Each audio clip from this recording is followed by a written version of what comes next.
ये Thai restaurant में आया तो देखो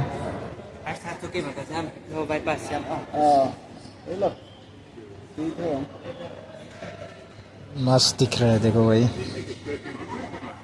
थाई हब रेस्टोरेंट है, कभी बेंगलोर में आएगा तो इधर आके खाना, बहुत मस्त खाना मिलता है इधर।